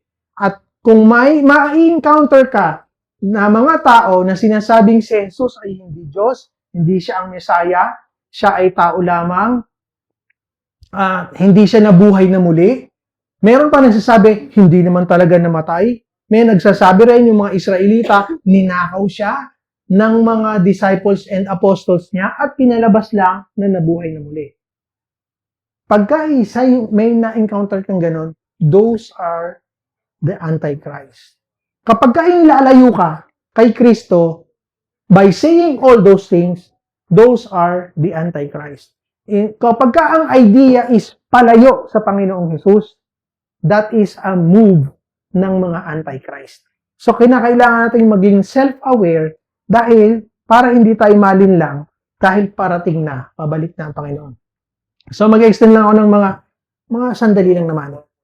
Oh, I am writing these things to you about those, sa 26 na, who are trying to lead you astray. Maraming katuruan ngayon that will lead you astray. Hindi papunta sa Panginoon. Sabi, hindi, gumawa ka lang ng mabuti. Yun ang pinakamahalaga sa lahat. Ang sabi ng isang Kristiyano, nakakagawa ka lang ng mabuti sapagkat binagbayaran na yung kasalanan mo at sinusuklian mo lang ngayon yung pag-ibig ng Diyos through Jesus Christ, kaya mo nagagawa yung kabutihan na yun. Nung hindi ka pa nakakakilala sa Panginoon, gumagawa ka ng buti for your own glorification. Sinabi, ay, pagkabait na bata, hindi lang pogi, hindi lang maganda, ang bait pa. Diba? Sino ang nag-glorify doon? Yung mismong tao. Yung mama na yan, matulungin, hindi ko na nakita na nagalit, hindi mo makikitaan ng pagmumura. Pagkabait, pagkagandang tao. Sinong nag-glorify? Yung tao. Pero sa mga Kristiyano, dating makasalanan, nagsusumika na makasunod sa Panginoon, nananatili sa kapangyarihan niya, nakakagawa ng mabuti dahil sa kabutihan ng Panginoong Hesus. Because the Spirit is enabling him. Pinalalakas siya para magtagumpay sa buhay. Sino ang nag-glorify? Yung Savior natin, si Jesus Christ. Ano sabi sa Ephesians 2:10? Dapat daw lahat tayo ay gagawa ng mabuti. Buksan natin yung Ephesians 2:10 para exact words yung ano natin. Ano ba? John, Ephesians. Where are you, Ephesians? Ay, mali. Ito. 2:10. Ang sabi dito, ito dapat lahat ng mananampalataya, pisado yung Ephesians 2:8 and 9, at isunod natin yung 10. Sabi sa Ephesians 2:8 and 9, for it is by grace you have been saved. Salvation, yung pinag-usapan natin, grasya ng Panginoon, ang ibig sabihin, you do not deserve, pero ibinigay na rin. Pagka grasya, ibig sabihin gift. You don't have to work for it. Meron bang gifts nung lahat tayo tumanggap ng gift nung Christmas? Winorkout ba natin yon? Hindi. Walang bayad yon. Tinatanggap lang natin. Ganun yung faith, ganun yung kaligtasan natin. Ang kaligtasan natin ay sa true faith, sa pamamagitan ng pananampalataya. And faith comes by hearing, and hearing the Word of God. Kaya kinakailangan nating magbasa. And this is not from yourselves. Ang linaw. This is not from yourselves. Pagka nabasa natin yun, sabihin natin sa sarili natin, this is not from me. What is it? My salvation. Hindi galing sa akin, kilos ng Panginoong Hesus. It is a gift of God. Paulit-ulit, it might be redundant, pero talagang tinutukoy ng Panginoon. Not by works. Hindi raw sa gawa. Tama sila, di ba? So that no one can boast, para walang makapagmapuri, walang makapagmayabang, walang makapagmalaki sa Diyos. Naging masunurin ako Diyos. Anong sabi ng Panginoon? Doon sa mga nagmamapuri sa Kanya nung nagkita sila. Lord, Lord, nagprophesy kami, nangaral kami, nagpagaling kami. Anong sabi ng Diyos, ng Panginoon? Away from me, you evildoers, I do not know you. Paano nangyari yun? Kasi hindi sila tunay na mananampalataya. Ang paggawa ng mabuti, hindi for our self-glorification, but to glorify the living God.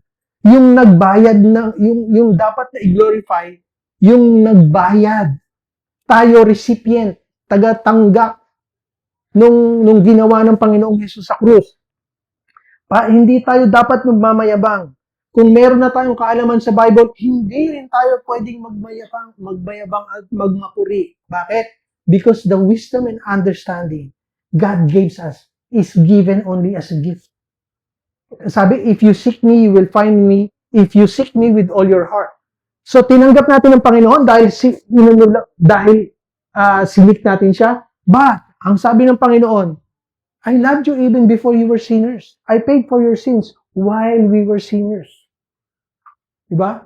Minahal na kagad tayo nung tayo ay nabubuhay sa kasalanan. O, eto na yung 10. For we are God's handiwork.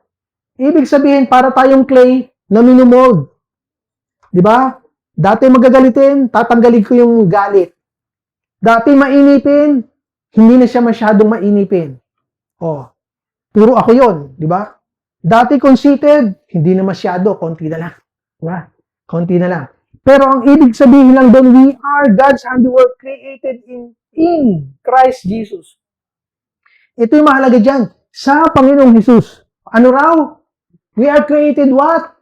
Yung kulay, ano ba yan? Magenta. Yung kulay magenta. To do. Sabi ng misis ko, wag daw itong daliri gagamitin ko. Kasi balik ko eh. Dapat ito. To do good works. Kaso ang iksi naman. Ang pangit, no? Ang tawag dito?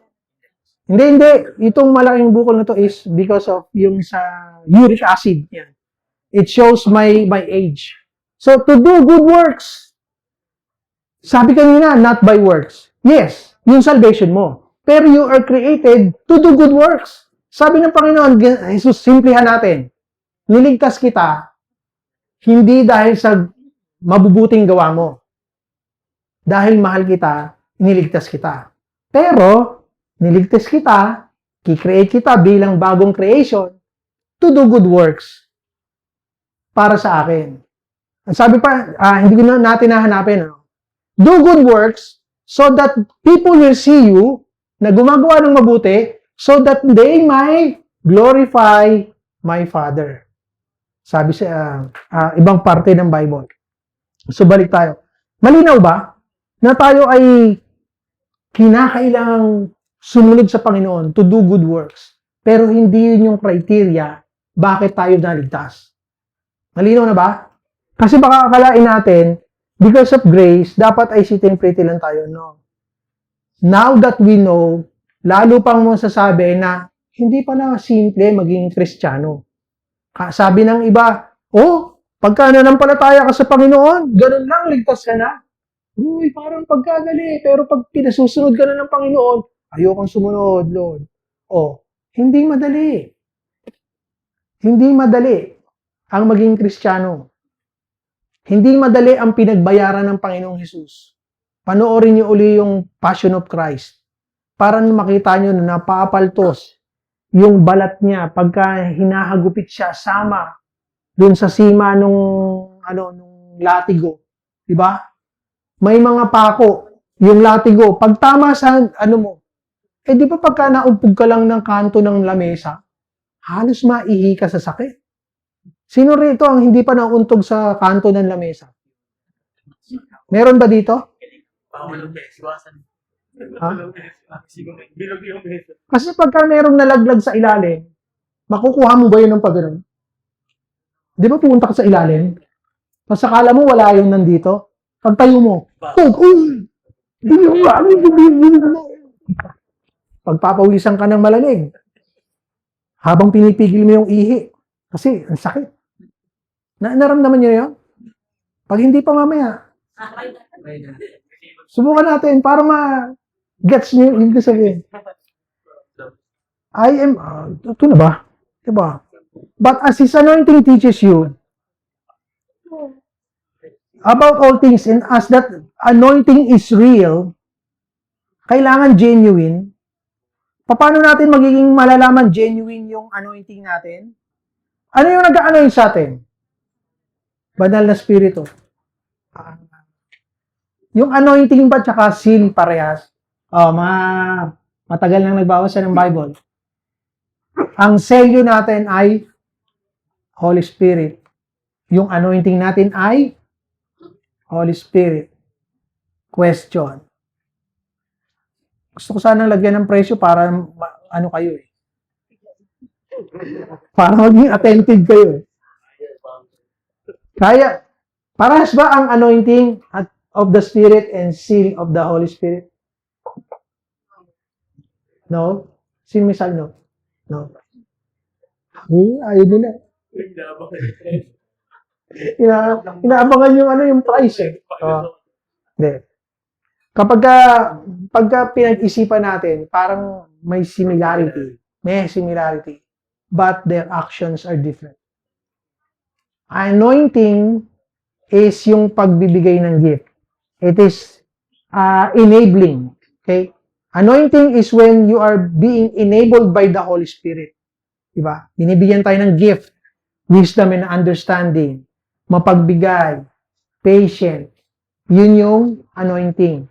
Yung selyo ay guarantee. So, yun yung pagkakaiba nila.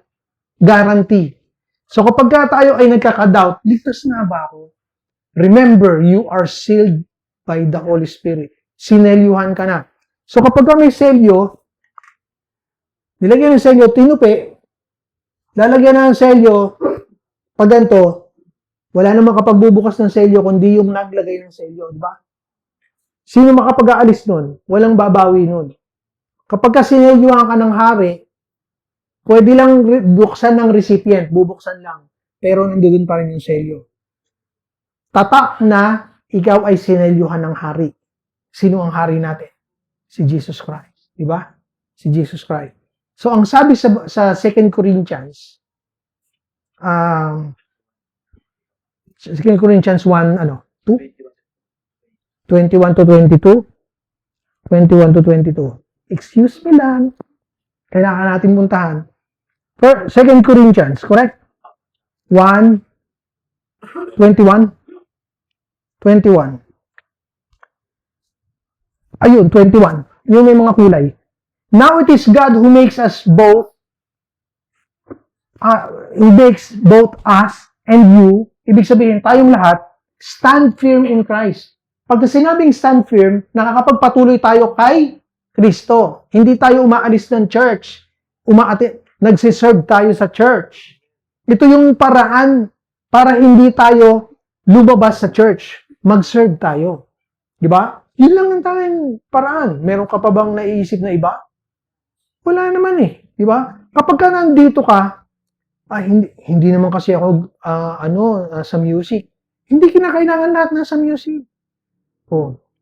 Eh di, mag-start ka sa mababa. Mag-member ka ng sa midweek. Mag-training ka sa music muna. Kung gusto mo pala sa music. Gusto mo palang kumanta, edi mag-training ka kay Kuya Jello. Di ba? Gusto mong maging mangangaral balang araw, edi mag-aral ka ng salita ng Diyos. Hindi natin pwedeng sabihin na wala kang pwedeng gawin dito sa loob ng church. Di ba? Magaling ka magluto, ipagluto mo kami. Mamaya laing, yehey. Di ba? Oh. Eto na, ulit. 21, now it is God, sino raw? God, who makes us, siya yung gumawa, siya yung kikilos, both of us, and you, stand firm, makakatayo kay Kristo, He anointed us, set His seal, dalawa magkahiwalay, di ba? Set His seal of ownership. Ibig sabihin, yung selyo is a guarantee na hindi ka maaagaw ng iba. Akin ka, sabi ng Panginoon. You are mine. I am yours and you are mine. Parang kanta na naman yon. And put His Spirit on our hearts. Ang sabi, in days to come, I will put my Spirit in their hearts. I will soften their hard hearts. Yung break of hearts nila, gagawin kong malambot. Isusulat ko ang aking batas sa kanilang mga puso. And they will be my people. And I will be their God. Diba? Hanapin nyo na lang. As I deposit, antisipo. Hindi na ginagamit yung word na yon, pero ibabalik ko, antisipo. Kapag ka bumili ka ng soft drinks, gusto mong nasa bote, antisipo, maglagay ka ng deposito, 250, kaya may deposito para ibalik mo yung bote. Pag di mo binalik, kanila na yung 250. Ngayon, kung valuable sa'yo yung 250, Teko, marami po mabibili yun. O ano kaya, sinabi, 5 piso antisipo. Ibabalik mo yung bote. So, yun yung antisipo. Pagbalik ng Panginoon, ito yung antisipo, yung banal na espiritu sa kanya. Pagbalik niya, saan yung antisipo ko sa'yo? Nandiyan pa ba? Hindi. Pinagpag ko. Lumayo ako sa church. Paano kitang babalikan? Diba? Parang ganun yung Armenian. Pero, totoong dapat tayong manatili sa Panginoon kasi sinabi ni John, remain in me. Guaranteeing what is to come. And what is to come? Jesus Christ is coming. Ito na yung kasunod na Advent. Tapos na, umakyat na sa langit ang Panginoon. Ano pang hinihintay natin? Yung kaniyang pagbabalik na lang. And we are living in the last hour. Any moment, any time. Babalik na ang Panginoon. There is a sense of urgency in our part. Hindi yung nabubuhay ka sa sarili mo ngayon. No. Dapat kasama ang Panginoon sa buhay mo. So, yan ang sabi. He anointed us. He is enabling us to stand firm. He put His seal of His ownership through the Holy Spirit. So, pakitandaan natin po yan. Yun yung ginagawa ng Diyos sa atin. So, yung ating salvation is not lost because God is moving for us. God is working for us. Ang sabi lang, remain in Him. Genuine. God's children. And now, dear children. Ano sabi naman kanina? Remain in Him. Ano yung remain? Sa Tagalog, manatili. Manatili. Remain. Pag sinabing, hintayin mo ako dyan, huwag kang aalis dyan. Remain in me. Huwag ka sa labas ng church maghintay. Diba? Huwag Lone Ranger. Kaya ko na to, pastor. Experience na ako. Kaya ko na to. Nagkakamali ka. Kailangan natin ng isa't isa. Diba? Mainit ako ngayon. Marami akong alam sa word. Pag hiwalay mo sa church, malulusaw lahat yon. Hindi ko kayo challenge para eksperimentuhin nyo. Manatili tayo. And what about continue? Ano sa Tagalog ng continue? Magpatuloy. Meron bang sinabing manahimik ka lang dyan, akong bahala sa'yo? May gagawin tayo. Mahirap manatili, mahirap din ang magpatuloy.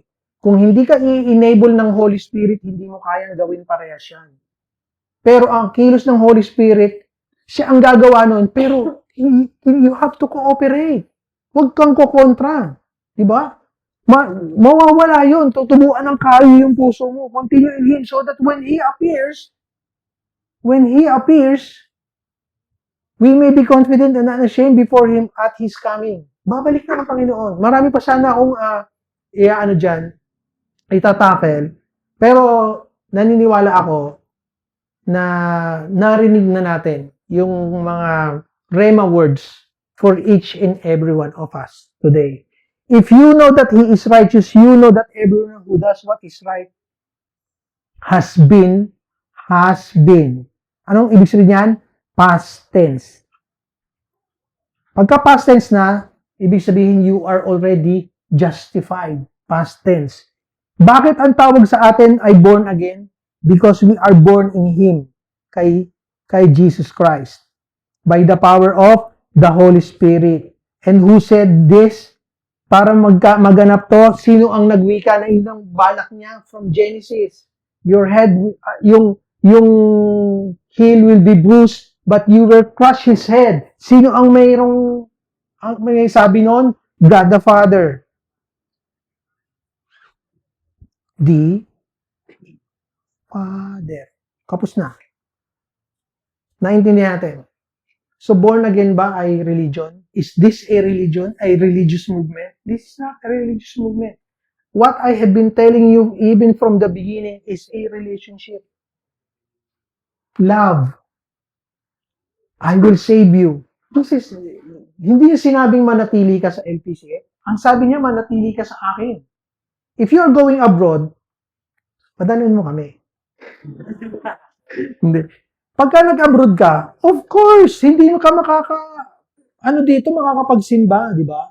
Halimbawa, you move from here, na umuwi ka ng Bicol. Dapat ba ipupwersahin kita na manatili ka sa LPCF? Pababaunan kita ng panalangin, manatili ka sa Panginoon. Tama, mali? Yun ang ating katayuan. Oh. Pero I pray na manatili tayo, magpaalakasan tayo sa isa't isa, LPCF. Hindi yung ayoko kasi siyang kasama sa music, so talagang kinokontra ko every ano niya, kokontrahin ko. Wala ka sa tono, di ba? Wala ka sa timing. Oh, ayoko yung luto niya, kaya hindi ko rin siya pinapansin. Maalat siya magluto. Mas magaling ako sa kanya. Hindi naman ganun magluto ng sopas. Di ba? Hindi ganun. Tayo ay nagmamahalan. Tayo ay nagpapatawaran, tayo ay, meron pang isa yung nagpapasensya sa isa't isa. Yun. Hindi ko makuha yung exact word, pero yun nga, nagpapasensyahan sa isa't isa. Diba? Religion ba yun?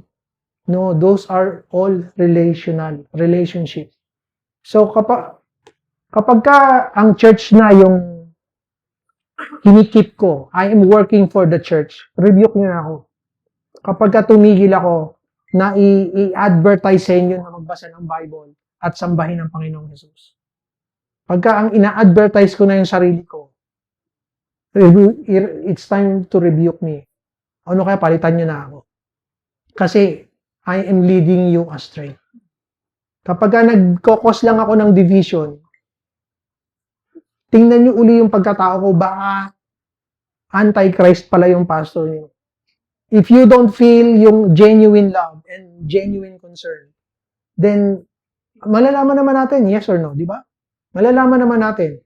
Patawarin nyo na ako minsan, may pagka-sarcastic at suplado at saka ganun talaga eh. Di ba? Pero hindi intentional yun.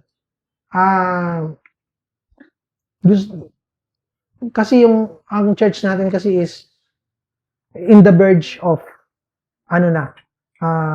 tuloy na yung I'm still hoping. Kanina nung sinabi na maglagay ng panalangin, alam nyo, mayroon akong panalangin pa rin na manatili dito.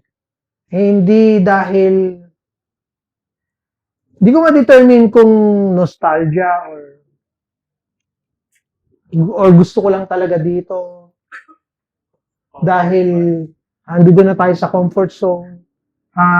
Maganda na yung itinatakbo ng church natin compare sa before, yung unity and true love sa isa't isa, yung fellowship is significantly different from what we had before.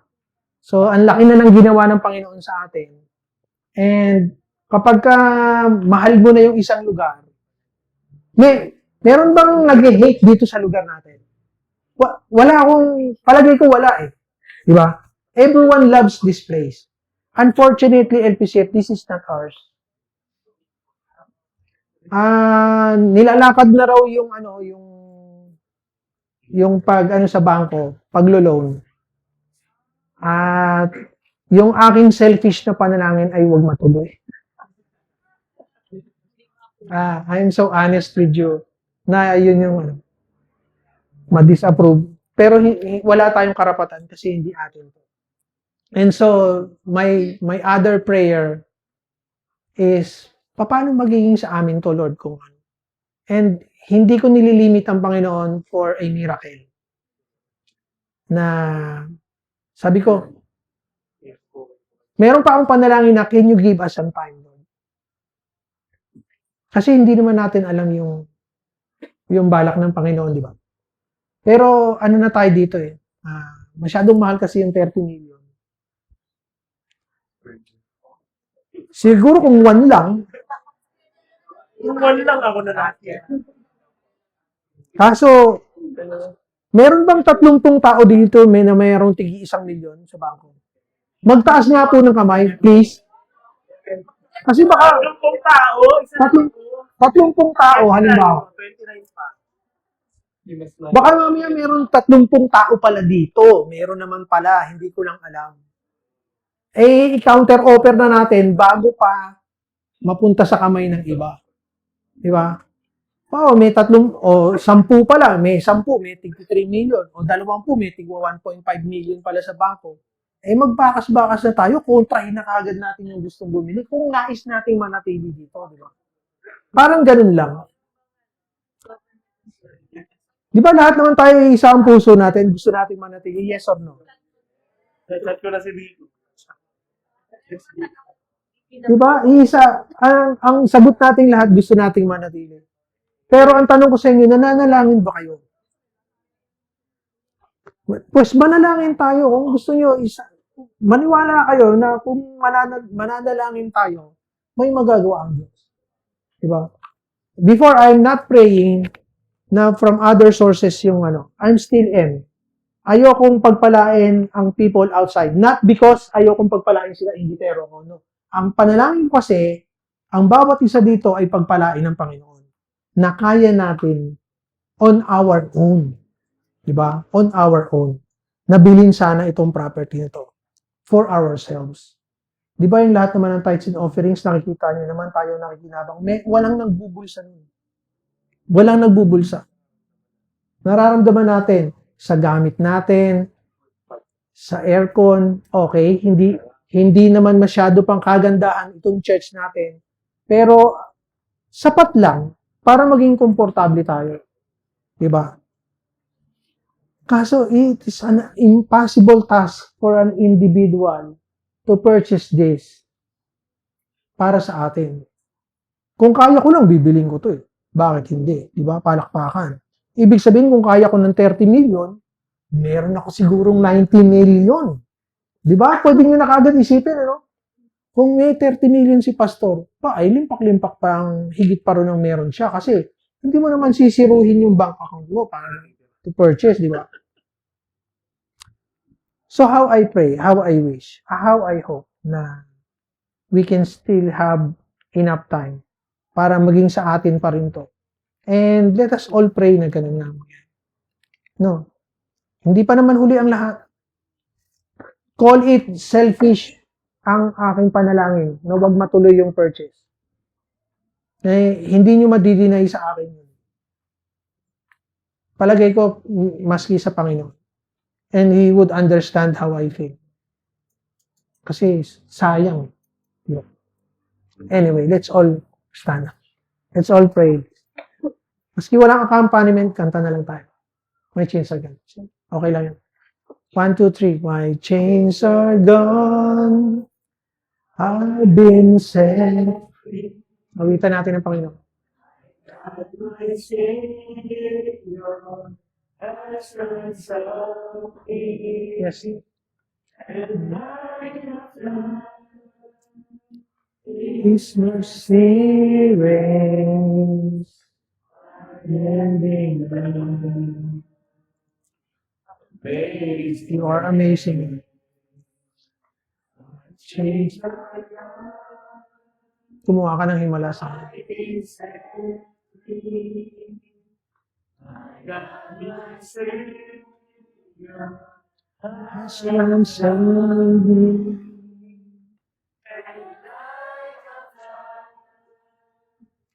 His mercy reigns. Ending love. Amazing grace. That's 3. Amazing grace. Unending love.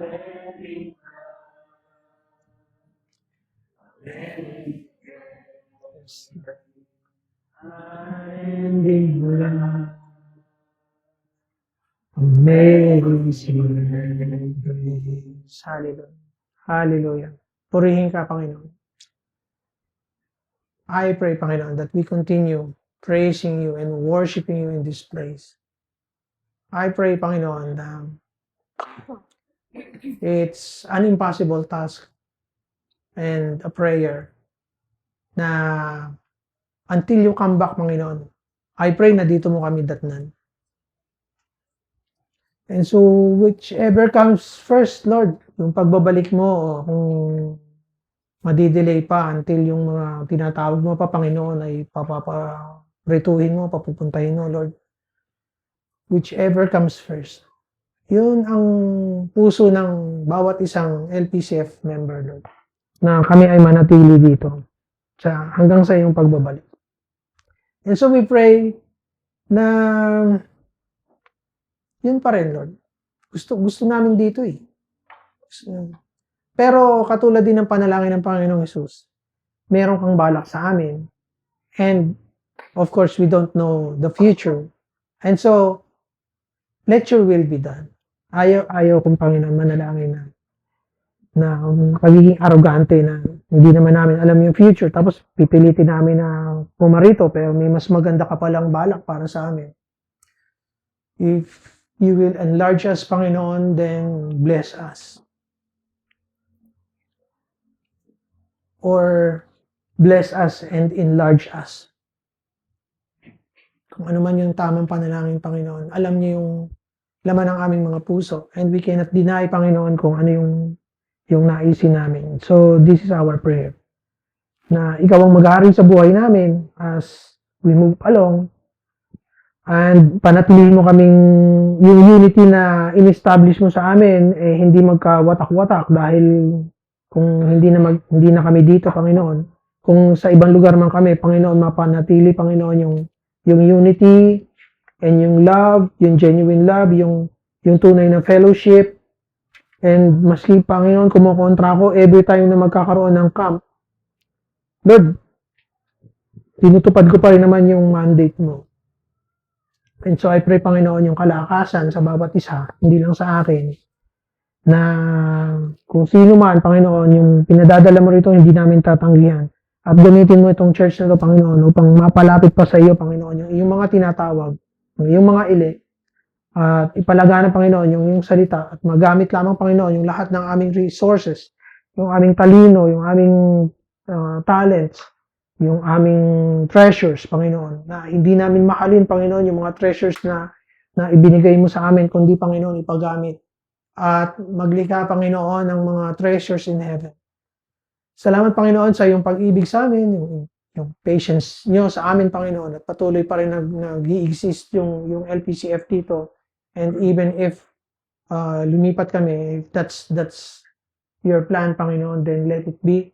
At alam namin, Panginoon, yung sinisimulan, ikaw din, Panginoon, yung magtatapos. Wala kaming kayang gawin, Panginoon, kundi magpasakop sa iyo, manatili sa iyong lilim, sa iyong kapangyarihan, Panginoon. In the mighty name of our Lord and Savior's name, Jesus Christ, ang aming masasabi lamang with thanksgiving. Amen and amen.